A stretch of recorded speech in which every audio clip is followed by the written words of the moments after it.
Você já teve a estranha sensação de estar sendo observado?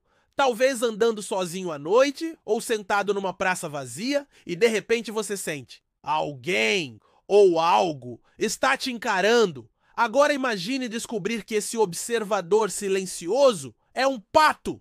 Parece brincadeira? Pois saiba, existe um nome para isso e ele é mais real do que parece: anatidefobia. Sim, o medo persistente e irracional de estar sendo observado por um pato. Não por um leão, uma cobra ou um tubarão, mas por uma criatura pequena, geralmente inofensiva, com olhos fixos e um bico que nunca esboça expressão. Um animal que vive entre lagos e parques, nadando tranquilamente, ao menos na superfície. Mas o que há por trás dessa fobia? Ela é real? Tem base científica? Ou seria apenas uma invenção da internet que ganhou vida própria? Neste vídeo, vamos explorar as profundezas desse medo absurdo e talvez assustadoramente compreensível. Prepare-se para entender como o cérebro humano pode associar uma ave simpática a uma ameaça silenciosa e constante. E quem sabe, você descubra que também já foi vítima desse olhar. Porque quando falamos de fobias, nada é tão simples quanto parece. Vamos começar com o básico. O que é exatamente uma fobia? Segundo a American Psychiatric Association, APA, uma fobia é um medo persistente, excessivo e irracional de um objeto, situação ou ser vivo específico. O simples pensamento sobre o objeto pode causar sudorese, tremores, batimentos acelerados e até pânico. Existem fobias comuns como aracnofobia, medo de aranhas, e claustrofobia, medo de lugares fechados. Mas também existem as chamadas fobias específicas raras, e é aqui que a anatidefobia aparece. O termo anatidefobia tem origem em Anatidae, que é a família de aves aquáticas que inclui patos, gansos e cisnes. E phobos, do grego, significa medo. Mas atenção, essa fobia tem uma história peculiar. Ela foi inicialmente mencionada como uma piada, uma sátira do famoso cartunista Gary Larson, criador da série The Far Side. Em um dos quadrinhos, ele criou a ideia absurda de uma pessoa vivendo sob o terror constante de que, em algum lugar, de alguma forma, um pato está te observando. Era para ser apenas uma piada, mas o inesperado aconteceu. Pessoas começaram a relatar que, sim, elas se identificavam com essa sensação e a comunidade da internet, como sempre, fez o resto. Com o tempo, relatos surgiram em fóruns, em sites como Reddit e até em consultas terapêuticas, indivíduos descrevendo ansiedade genuína ao sentir que patos os observavam. Alguns evitam lagos, parques, zoológicos. Outros dizem que o olhar fixo dos patos os deixa em pânico. Mas será que isso pode ser considerado uma fobia de verdade? Do ponto de vista clínico, a anatidefobia ainda não é reconhecida oficialmente no DSM-5, o Manual Diagnóstico e Estatístico de Transtornos Mentais, ou seja, ela não tem um código ou classificação formal como outras fobias, mas isso não significa que não existam pessoas sofrendo com isso. A mente humana é uma estrutura complexa.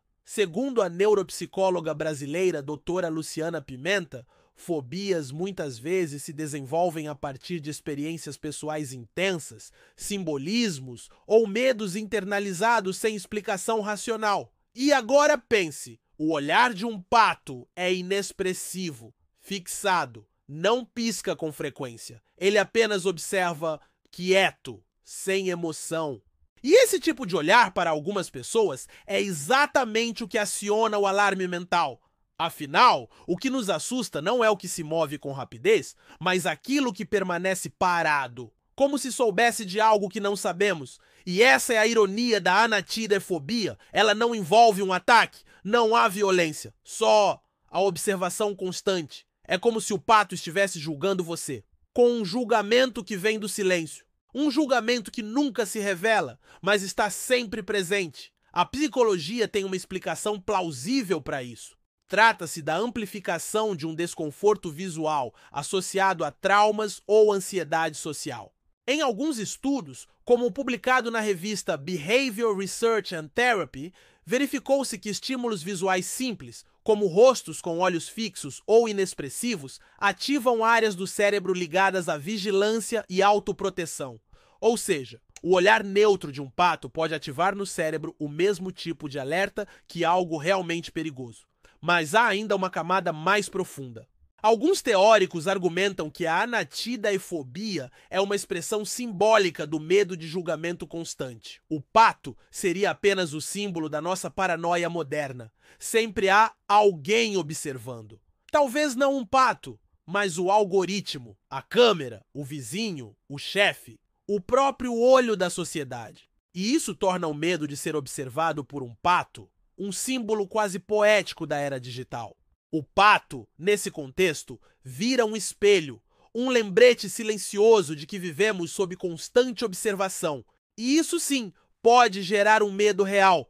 Será então que a anatidaefobia é, na verdade, uma metáfora moderna? Ou talvez, como tudo que envolve o inconsciente, seja os dois. Relatos clínicos também apontam que a fobia pode surgir a partir de eventos traumáticos na infância.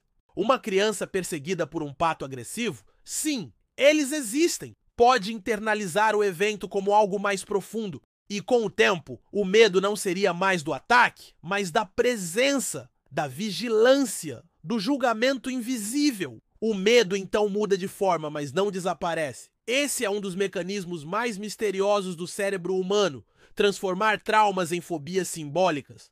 E nesse sentido, a anatidaefobia pode ser vista como uma fobia legítima, mesmo que não oficialmente reconhecida. Afinal, fobia é um fenômeno psicológico e a mente nem sempre obedece a classificações formais. O que para um é absurdo, para outro é insuportavelmente real.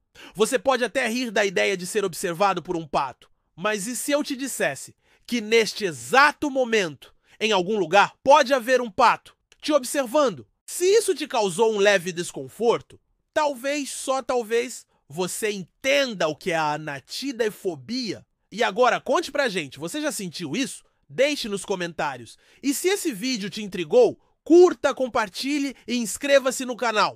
Temos muito mais curiosidades que parecem absurdas, mas que talvez sejam mais reais do que imaginamos. Clique em outro vídeo da nossa série e continue explorando os mistérios do mundo com a gente. Porque a verdade, às vezes, é mais estranha do que a ficção.